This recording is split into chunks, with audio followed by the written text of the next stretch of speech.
तो आज हम श्रीमद् भागवतम के दूसरे स्कंद के 7वें अध्याय के 20वें श्लोक को पढ़ रहे और उसको समझने की कोशिश कर रहे।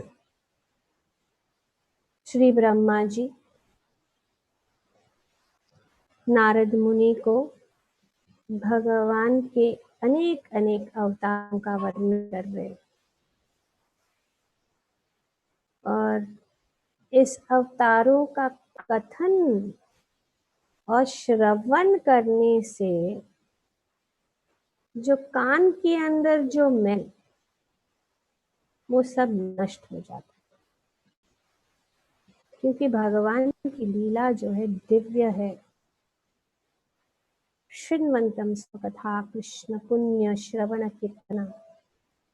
सिर्फ श्रवण करने से, सिर्फ श्रवण करने मात्र से जो है हम पवित्र हो सकते हैं। तो ब्रह्मा जी ने भगवान की जो महिमा है, भगवान की स्थिति क्या है, भगवान कौन है, कितने महान है, उन्होंने तत्व से समझाया। क्योंकि इस तत्व को समझने के बाद ही हम जो है भगवान की लीलाएं, भगवान की कार्यकलाप, भगवान का रूप, भगवान का गुण, भगवान के अनेक अवतारों का जो है समझ सकते हैं और उसका दिव्य लाभ जो है प्राप्त कर सकते हैं। आज ये 20वां श्लोक है। इसमें अनेक अनेक अवतारों का, हर श्लोक में श्री ब्रह्मा जी ने श्री नारद मुनि को भगवान के अवतारों का वर्णन किया है। और आज इस श्लोक में भगवान का ये मनु अवतार, भगवान ने मनु अवतार लिया और वे मनु वंश के वंशज बन गए। तो ये मनु भगवान के का एक अवतार है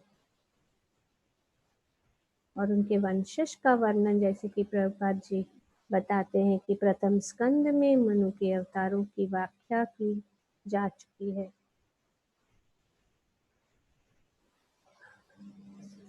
तो ये शेड्यूल इनकार्नेशन स्पेसिफिक फंक्शन क्या, उन्होंने अपनी शक्तिशाली सुदर्शन चक्र से दुष्ट राजाओं का दमन करके उन पर शासन किया।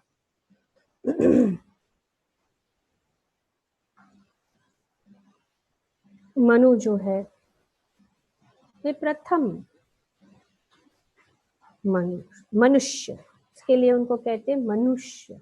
हम जो कहलाते मनुष्य, क्योंकि हम सब जो है मनु, जो हमारे पिता है इस जगत में, और उनका वंशज। और भगवद गीता में भी भगवान ने वर्णन किया है कि किस प्रकार से मनु जो है सभी के पिता, प्राणियों के, मनुष्य के पिता मनु।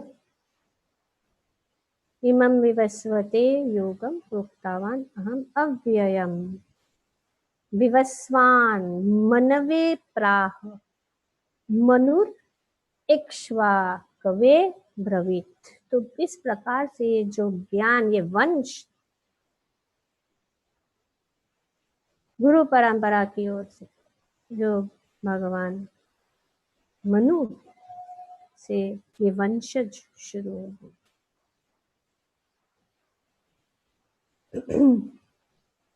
ब्रह्मा जी के शरीर से स्वयं भुवा मनु और सतरूपा जो है उन्होंने जन्म लिया। हमने चर्चा की कि उनके दो प्रपुत्र थे, प्रियव्रत और उत्तानापाद, जो हमने चर्चा की है। ध्रुव महाराज की जब कथा हुई थी तब का वर्णन किया गया था। अब भगवान के अवतार अनंत है और ये एक अवतार मनु अनंत रूप में वे कार्य करते हैं, जैसे कि यहाँ पे बताए कि ब्रह्मा के एक मास 1 मंथ 420 मनु होते हैं एक मास, और एक वर्ष में 5040 मनु होते हैं।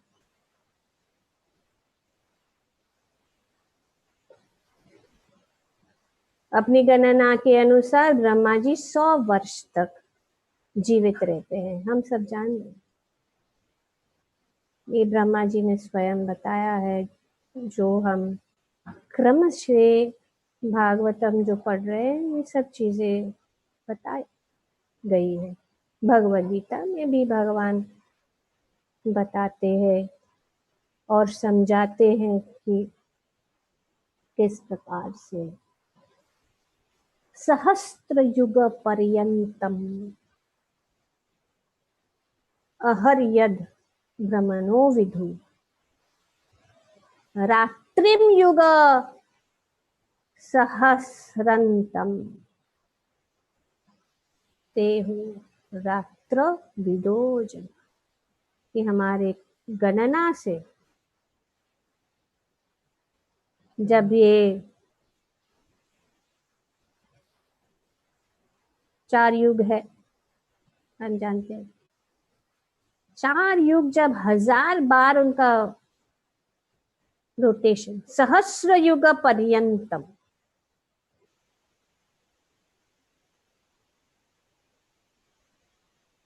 कर सकते कि ब्रह्मा जी की आयु कितने साल, पर फिर भी वे 100 साल तक जीते, अमर नहीं। हिरण्यकशिपु ने सोचा मैं अमर बनूं, क्योंकि उन्होंने सोचा ब्रह्मा जी के जैसा मैं भी अमर। 100 साल के बाद उन्होंने कहा मेरे पास है ही नहीं, मैं ही नहीं अमर हूं, तो मैं कैसे तुम्हें ये वरदान दूं। पर वो स्मार्ट था, वो हम जानते क्या किया उन्होंने। हिरण्यकशिपु तो by human calculation 1000 ages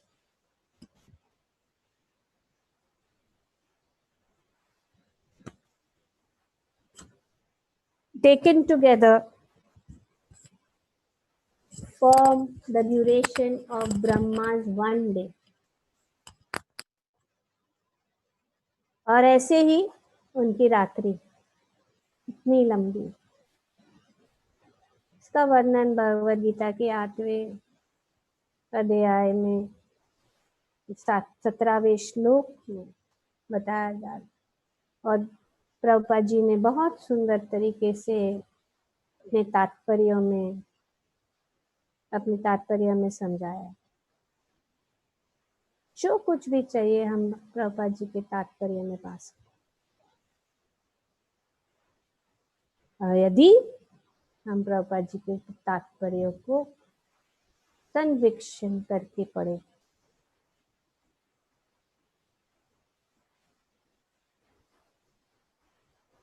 तो हम जानते हैं कि ये जो है तो भौतिक जगत सीमित है, हमेशा के लिए नहीं, कल्पों में विभाजित किया। एक कल्प जो है एक दिन है, और उसमें 1000 जो है युग होते हैं। और प्रभुपाद जी यहाँ बताते हैं कि एक ब्रह्मा की जीवन में 5,04,000 मनु होते हैं, और एक दिन में कितने 14 मनु, उनका भी वर्णन किया गया है। कौन है वे 14?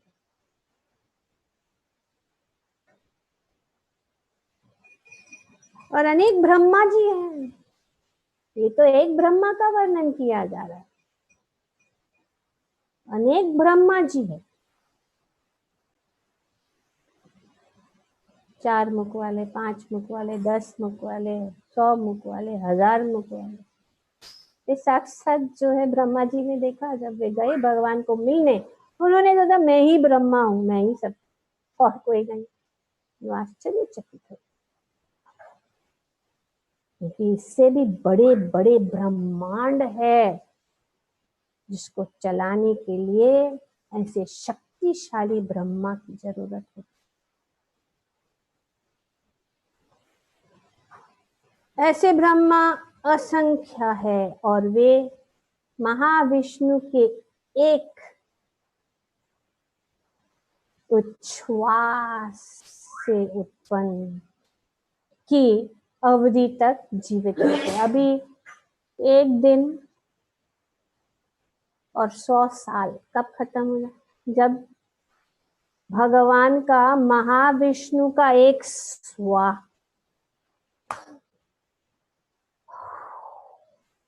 इतना कोई भी इतना प्राणायाम नहीं कर सकता।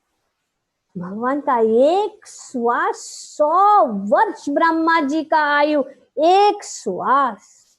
देखिए भगवान कितने महान है। मूर्ख लोग हैं जो ऐसे चलते फिरते लोगों को भगवान मानकर बैठ जाते हैं, क्योंकि वे जानते नहीं है। अगर भगवान को जानना है तो शास्त्र के चक्षु से जानना जरूर। लेकिन आजकल किसी को, हम खुद ही भक्त होते हैं, फिर भी हम शास्त्र को पढ़ते नहीं, हम जब सुनते हैं। हम सोचते महाभारत सीरियल देख लिया, रामायण देख लिया, कृष्णा देख लिया, सब का ज्ञान हो गया। अरे पर कितने महान है। हम जानते हैं कि भगवान, प्रभुपाद जी हमेशा कहते हैं कि ठीक है जानना कि भगवान महान है, लेकिन ये जानना बहुत जरूरी है कि कितने महान है।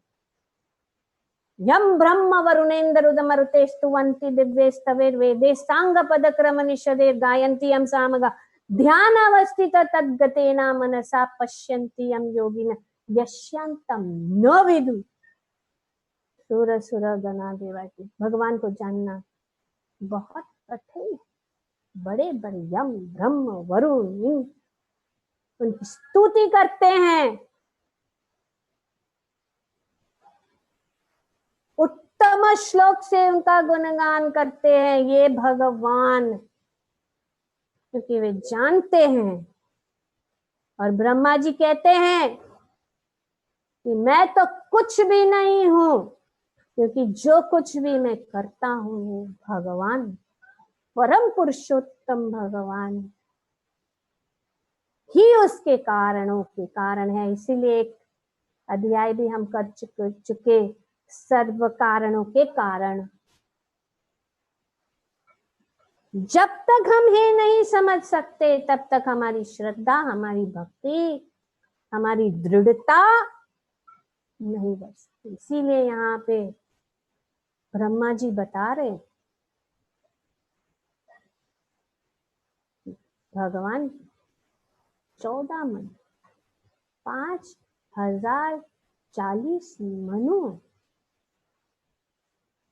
ये भगवान का कहते मनवंतरा अवतार एक ही नहीं है जो दशावतार सोचते हैं, अनेक अनेक प्रकार के अवतार है। मनवंतरा अवतार, शक्त्यवेश अवतार, गुना अवतार, लीला अवतार, युग अवतार, इतने सारे अनेक अनेक प्रकार के अवतार है। जो वर्णन अभी जो ब्रह्मा जी अभी सिर्फ लीला अवतारों का, अनंत अवतार है भगवान की कोई गणना नहीं है।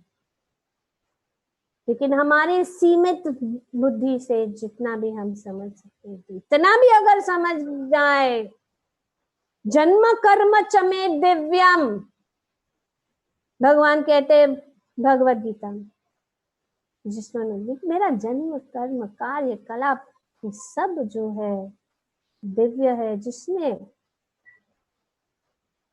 इसको समझ लिया वो इस भौतिक जगत में फिर नहीं आए, मुक्त हो जाए। जिस समझने से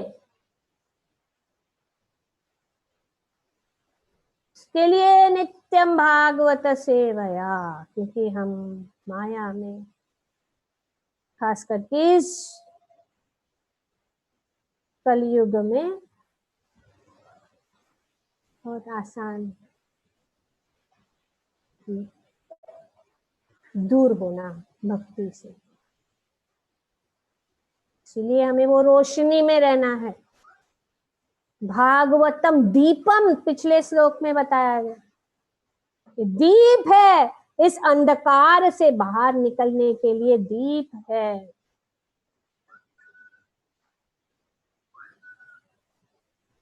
तो इस प्रकार हम कल्पना कर सकते हैं कि समस्त संसारों में जो भगवान के चतुर्थ शक्ति है के ही बारंबार होते हैं भगवान के अवतार, कैसे कार्य करते हैं। तो ये जो है भगवान, और ये एक पाद है इस प्रकार से मनवंतर अवतार चक्रधारी पूर्ण पुरुषोत्तम भगवान के ही समान शक्ति से विभिन्न लोगों के दुष्ट शासकों को दंडित करते हैं। ये जो है मनवंतर अवतार भगवान की दिव्य महिमाओं का प्रसार करते हैं। तो ये भगवान की महिमा इतने विशाल। तो मनु किस प्रकार से शासन करते हैं? उन्होंने जो law book of Mankind, Manusmriti, मनुष्य के लिए उन्होंने लॉ बुक बनाया, का बुक है। उससे धर्म का ज्यादातर किस प्रकार से वर्णाश्रम, वर्ण और आश्रम में किस प्रकार से हर एक व्यक्ति को रहना है, किस प्रकार से अनेक अनेक संस्कार है, किस प्रकार से अनेक अनेक जो अनुष्ठान है, सब कुछ जो है नीति, किस प्रकार से न्याय, और उसका ही पालन किया जाता है। आज तो और बदल गया है, लेकिन हम देखते हैं असुर भी पालन करते हैं। हम देखते हैं कि किस प्रकार से वामन देव बलि महाराज के यज्ञशाला में गए। बलि महाराज अंते नियम क्या है कि ब्राह्मणों का जो है किस प्रकार से उनका सम्मान किया जाए। ये ब्राह्मण को कभी भी उनका जो है असत्कार नहीं होना चाहिए, उनका ठीक से स्वागत करना चाहिए, जो हम देखते हैं। और ये सब जो है लॉ, जैसे कि हम यहाँ पे देश में या मुंबई के शहर में रहते हैं, तो इस देश का लॉ है। इस लॉ को जानना सबको जरूरी है। लॉ है, नियम क्या है, नियम के अनुसार चलना है। अगर गाड़ी लेफ्ट साइड से चलानी है तो लेफ्ट, इसके लिए सब चीजों में लॉज है। ड्राइविंग लाइसेंस ऐसे ही नहीं मिलता है, लॉ जानना पड़ता है, नियमों को जानना पड़ता है। इसीलिए मनु जो है सभी चीजों का नियम और उस नियमों के अनुसार उनका शासन।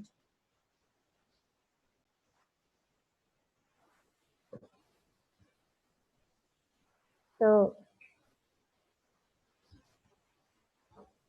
उदाहरण हम देखते हैं भगवत गीता में भी भगवान बताते ये नियम, क्योंकि अर्जुन जो है वो कह रहा था कि मैं नहीं मारूंगा इनको, मैं युद्ध नहीं करूंगा। हालांकि वे सबसे दुष्ट थे, दुर्योधन एंड पार्टी। धर्म के अनुसार उनको मारना कोई पाप नहीं था, पर अर्जुन जैसे, क्योंकि अर्जुन और प्रभुपाद बताते कि कोमल हृदय वाले अर्जुन जैसा व्यक्ति ही ब्रह्म ज्ञान या भगवत गीता का ज्ञान जो है समझने का पात्र होता है।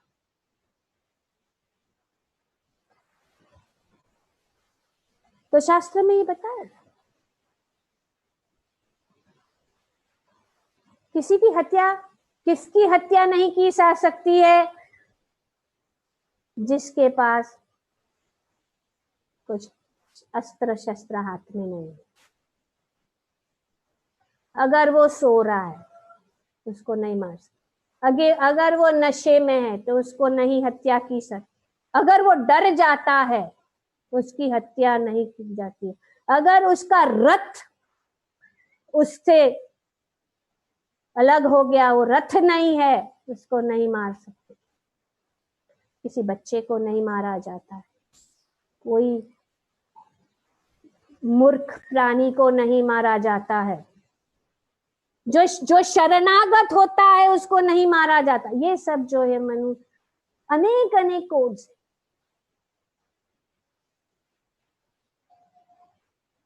हम देखते हैं असुर भी इसको पालन करते हैं, ऐसा नहीं कि हम कितने कितने अनेक अनेक कथा है जिसमें हम देखते हैं।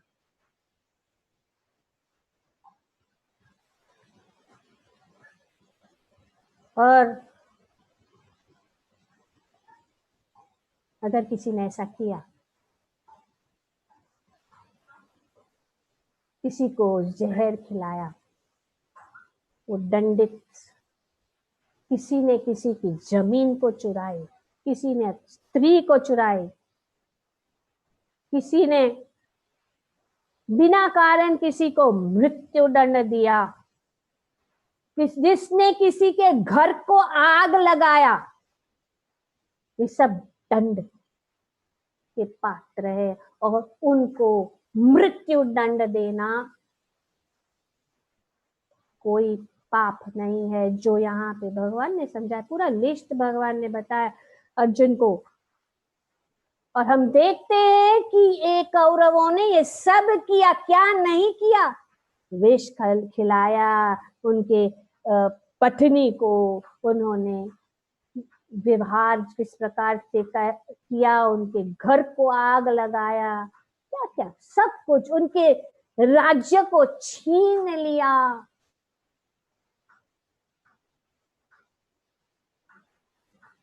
तो इसीलिए ऐसे जो दुष्ट लोग हैं, शास्त्र में ये मनु संहिता में बताया गया, स्मृति है कि अगर किसी ने किसी का हत्या कर दिया, murder, a murderer should be sentenced to death। अभी ये इसमें भी है, अभी भी लॉ है, no murders without any reason।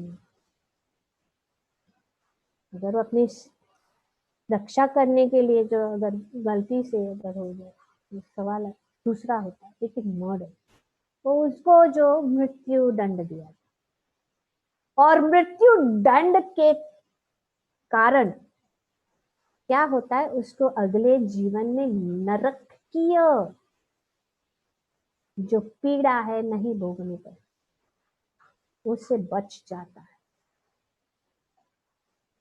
Such a death sentence for a murderer is the lowest possible punishment of it is सबसे, and it is said in the Smriti Shastra that men who are punished by the king on the principle of a life for a life is purified of all sin। तो इसीलिए दंड अगर हम इस मृत्यु के बाद जो हमारे लिए पापमय कार्य का दंड से बचना चाहते हैं तो इसी जीवन में प्रायश्चित करना जरूरी है। अनेक अनेक प्रकार के प्रायश्चित है, और जिसने किसी की हत्या की है और मर्डर की है, उसके लिए बस मृत्यु ही उसको बचा सकता है और कुछ नहीं। उसको मृत्यु दंड। और मनु स्मृति ऐसी नहीं कि सिर्फ मनुष्य, लेकिन जो पशुओं की भी हत्या करता है वो भी मर्डरर है।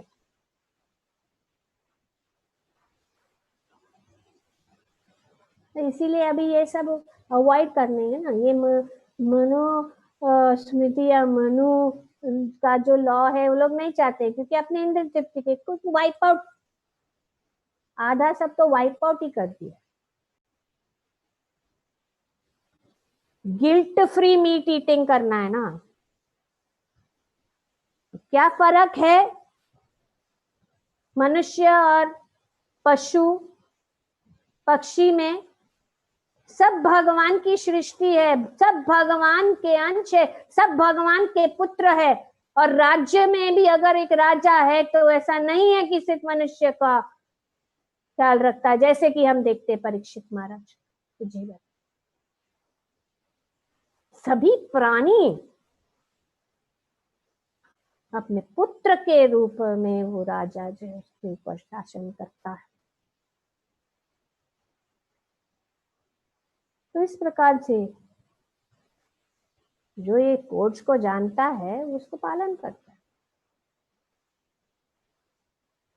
तो इसलिए भगवान ने अर्जुन को कहा युद्ध करो। तुम जो ये तर्क वितर्क कर रहे ये सब शोभा नहीं देता, क्योंकि ये लोग जो अधर्मी है इन्होंने क्या कुछ नहीं किया। फिर भी अर्जुन कहता है, तो भगवान को बहुत समझाए और सब एंगल से, शारीरिक, मानसिक, धर्म, कर्म से अर्जुन को, ये एक्चुअली हमारे लिए। अर्जुन मोहग्रस्त हो गए इसीलिए, और परीक्षित महाराज भी इसीलिए।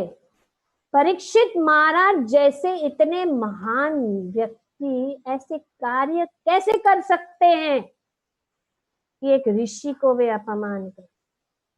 लेकिन भगवान जो है निमित्त अपने भक्तों को हमें सिखाने के लिए,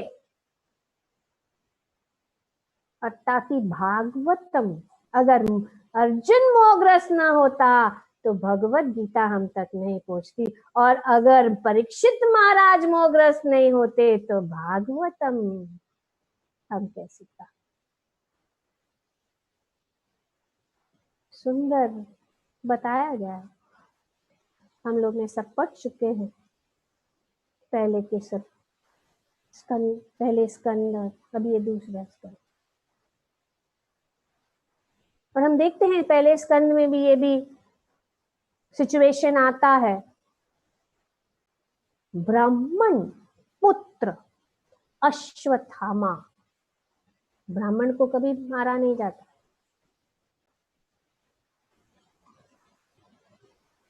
उन्होंने पांडवों के 5 सोते हुए पुत्र का हत्या नींद में उनको मारा, और उन्होंने सोचा कि मैंने बहुत बड़ा कार्य किया। इसको दुर्योधन को ऐसे, दुर्योधन घोष ने सोचा कि दुर्योधन प्रसन्न हो जाएगा मेरे कार्य, पर दुर्योधन भी प्रसन्न नहीं है। उन्होंने जो है उनको अच्छा नहीं लगा। तो जब पता लगा तो अर्जुन था नहीं लिया, मैं इस अश्वत्थामा को पकड़ लिया। और अर्जुन ने किया, अर्जुन ने उनको पकड़ा, उनको बंदी बनाकर, उनको बांध कर द्रौपदी के सामने उन्होंने कहा, ये लो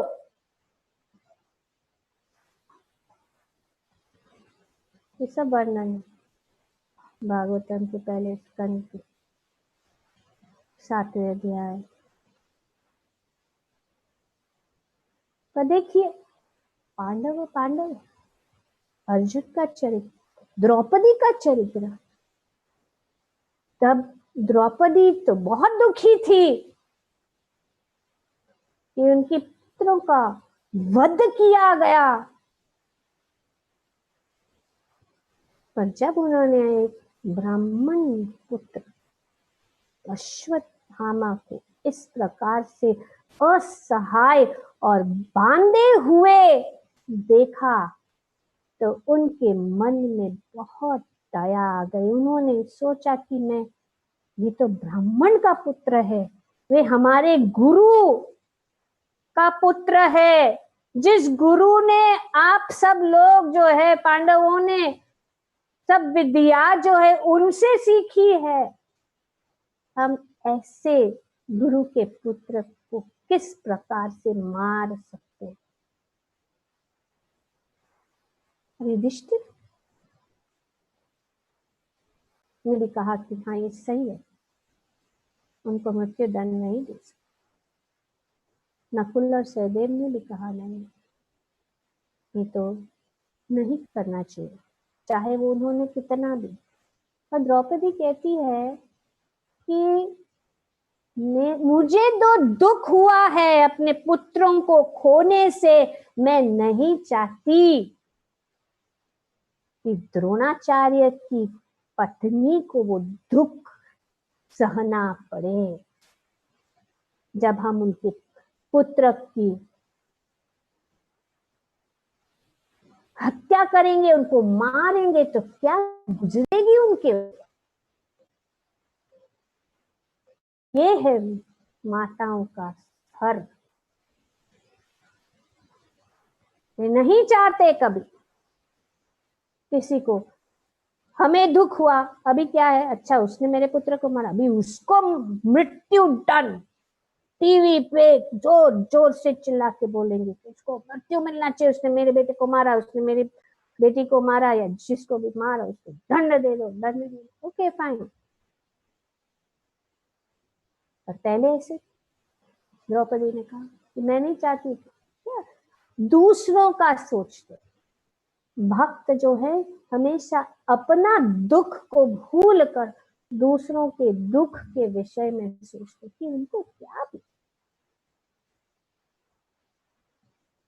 My dear Lord, do not make the wife of Dronacharya cry like me. I am grieved for the death of my sons. She need not cry constantly like me. Such beautiful words.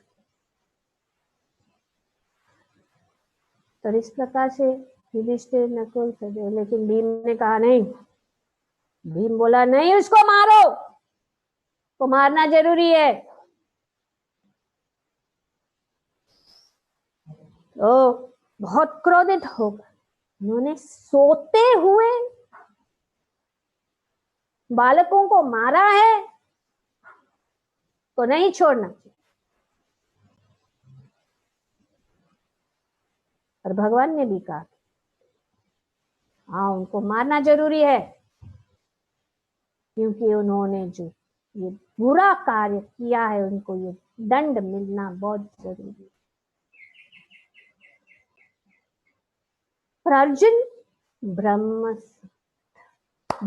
संकट, उनको पता नहीं है क्या करना। अभी वो मारे, एक तरफ से द्रौपदी कह रही है क्षमा कर दो, युधिष्ठिर कह रहे, भगवान कह रहे मारो, भीम कह रहे मारो, क्या कर। वहां पे इंटेलिजेंस, क्योंकि ब्राह्मण की हत्या कभी नहीं। तो उन्होंने क्या सोचा, और उन्होंने अपनी तलवार से उनके केश निकाले, काट, और उनके सिर के ऊपर जो मणि थी उसको निकाल। इस प्रकार से जो एक प्रकार से मृत व्यक्ति के जैसे ही वो हो, सब शक्तिहीन, धनहीन, सब कुछ उनका सब जो है खत्म हो। तो ये जो इस प्रकार से अपमान, क्योंकि भगवान यही बताते हैं कि जो अगर तुम युद्ध नहीं करोगे और तुम युद्ध से भाग के चले जाओगे तो लोग नहीं कहेंगे कि अरे अरे अरे अर्जुन कितने अच्छा था, वो देखो सब कुछ क्या है। वो बोले वो कायर है, कायरता से भाग गया युद्ध में, और वो तेरे लिए मृत्यु से भी बढ़कर होगा, क्योंकि तुम्हें इस शब्दों से वो लोग सब देखेंगे, बोलेंगे। तो ये अपमान जो है तुम नहीं सहन कर। और अब जो तुम कह रहे हो मैं युद्ध नहीं करोगे, तब तुम तो क्षत्रिय हो, अगर किसी ने तुझे कुछ बोल दिया तो तुम उसको मार दो। तो इसीलिए श्रेयस्कर है कि इस धर्म भूमि, युद्ध भूमि और मेरे आदेश के अनुसार तुम कार्य करोगे तो तुम सभी पापों से मुक्त हो जाओगे। अंत में भगवान ने भी कहा। तो इस प्रकार से हम देखते हैं कि भगवान जो मनु वगैरह के अनेक अवतार में जो यहाँ पे बताया जा रहा है कि समस्त परिस्थितियों में भगवान आबाद रहते हैं। उनके शासन तीनों लोकों तथा ब्रह्मांड के सर्वोच्च सत्य लोक तक फैला था और उनकी महिमामयी कीर्ति से मंडित था। तो भगवान जो है इनका शक्तिशाली सुदर्शन और शक्तिशाली, ऐसा नहीं कि बिना कारण किसी की को दंड दिया जाए, लेकिन जो धर्म के शास्त्रों से विरुद्ध कार्य करता है तो वो नियम से किया जाता है। जैसे कि अभी भी सभी देशों में, सभी कम्युनिटी में नियम होते हैं और इस प्रकार से खोलना पड़ता है, लॉ बुक्स को देखना पड़ता है। तो इस और लॉ बुक तो सब बताया जाएगा 5वें स्कंद, किस प्रकार से किस पाप का क्या दंड दिया जाता है। तो ये बहुत महिमा पूर्वक अवतार भगवान का, ये मनु और मनवंतर अवतार जो है। तो इसीलिए सबसे जरूरी है कि हम जाने अनजाने में कितने पाप हम करते हमें पता भी नहीं। तो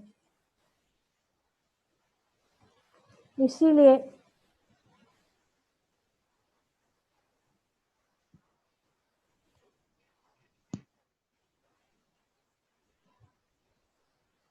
भगवान की शरणागत, भगवान की भक्ति ही एक सरल, सुगम और सुरक्षित मार्ग है।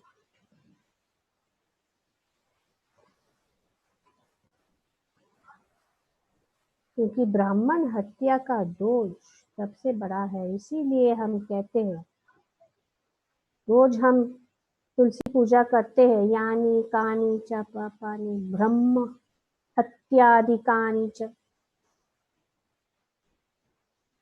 तानी तानी